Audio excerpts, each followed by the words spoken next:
এদিকে আমার আলু গাছ লাগানো রয়েছে। আলু গাছগুলো কিন্তু বেশ বড় হয়ে গেছে, আর বেশ কিছুদিন এখানে আমার আসাও হয়নি। তার মধ্যে দেখো কতগুলো উপহার আমার জন্য রেডি হয়ে রয়েছে। আমি কিন্তু জানিও না এদিকে এত সুন্দর গাছগুলো আপনি আপ হয়ে রয়েছে। আর খুব আগ্রহ ছিলাম আলু দেখার জন্য, যে আমি একটা আলু গাছ তুলেই ফেললাম, যে দেখার জন্য যে ভেতরে আদৌ আলু হচ্ছে কিনা। চলো, একটা আলু তো নষ্ট হয়ে গেল। চলো এবার সম্পূর্ণ ভিডিওটা তোমাদের দেখাই। আলু গাছগুলো বেশ অনেকটাই বড় হয়ে গেছে, 3 মাস রাখতে হয়।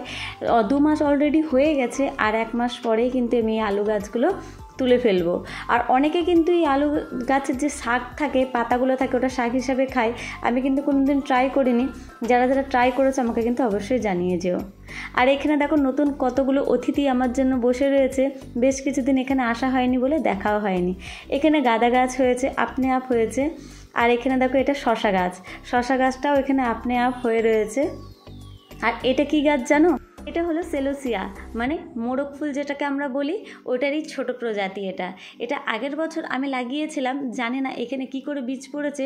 আর এখানে আপনি আপ শুধু এই দুটো না, অনেক কটাই হয়েছে কিন্তু। লাল, হলুদ আর একটা অরেঞ্জের মধ্যেও নিয়ে এসেছিলাম। তা অরেঞ্জটা এখনও অবধি আমার চোখে পড়লো না। এদিকে কিন্তু লাল, হলুদ কটাই আমার চোখে পড়লো। বেশ অনেক কটা চারা গাছই এখানে বেরিয়ে গেছে, আর অনেক কটা কিন্তু গাঁদা গাছ বেরিয়েছে। একটাও কিন্তু আমার লাগানো না, সব কটাই কিন্তু আপনি আপ হয়েছে। জানি না কি করে আপনি আপ এত অবধি আসলো, কারণ লাগানো ছিল সব ওই দিকে গেটের দিকে। আপনি আপ এই পেছনের সাইডে চলে এসে হয়তো কোনো সময় মাটি এদিক ওদিক হয়েছে, সেই জন্য হয়তো হয়ে গেছে। আর এই যে এটা পঞ্চমুখী জবা, যেটা এই আলু গাছের উপরেই রয়েছে, এর জন্য এখানে একটা পড়েছে। আমি খুবই আগ্রহ ছিলাম যে আলু গাছের নিচে আদৌ আলু হচ্ছে কিনা, নাকি এমনি এমনি শাকগুলো বেড়ে উঠছে।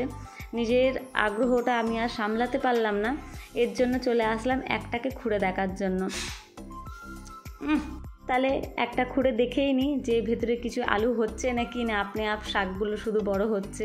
আগ্রহ তো থাকে না, ওপরে কিছু থাকলে সেটা তো নজরে চলেই আসে কি হচ্ছে না কি হচ্ছে, কিন্তু যেটা মাটির নিচে থাকে সেটা কিন্তু কিছু বোঝা যায় না যতদিন না পুরোপুরি খুঁড়ে না দেখা হচ্ছে।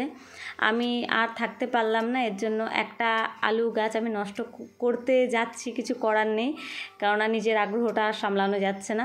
এদিকে তুললাম, তুলে দেখলাম ছোট্ট একটা আলু হয়ে রয়েছে। মানে আর 1 মাস থাকলে হয়তো ওখান থেকে আরও বড় হতো, কিন্তু কি করব, একটা নষ্ট করে ফেললাম। এই দেখো সেই আলু গাছ, এই দেখো কত ছোট্ট একটা আলু হয়ে রয়েছে।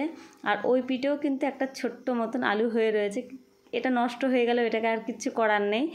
চলো, নিজের ইচ্ছাটা তো পূর্ণ হলো, দেখা তো হলো কি হচ্ছে না কি হচ্ছে ভেতরে। আর এখানে লাগিয়েছিলাম ঝিঙে গাছ, ঝিঙের বীজ লাগিয়েছিলাম, 5টা বীজ লাগিয়েছি। তার মধ্যে কিন্তু একটা সবে অঙ্কুরিত হয়েছে, বাকি এখনো অবধি 4টে হওয়া কিন্তু বাকি রয়েছে। এইভাবে যদি বীজ লাগানো হয়, যদি হাওয়া বাতাস সেখানে আটকানো যায় যাতে না যায়, তাহলে কিন্তু বীজ থেকে অঙ্কুর খুব সহজে খুব তাড়াতাড়ি কিন্তু বেরিয়ে আসে। আর এই প্রসেস কিন্তু আমি অনেক রকমভাবে তোমাদের সাথে আমি শেয়ার করেছি, তোমরা দেখে নিতে পারো। আর এইখানে টমেটো গাছগুলো, বেশ টমেটোগুলো অনেকটাই বড় হয়ে গেছে। আমরা কাঁচাও আমাদের অনেক খাওয়া হয়েছে, আর এইগুলো রেখে দিয়েছি, পাকলে তারপরে খাওয়া হবে।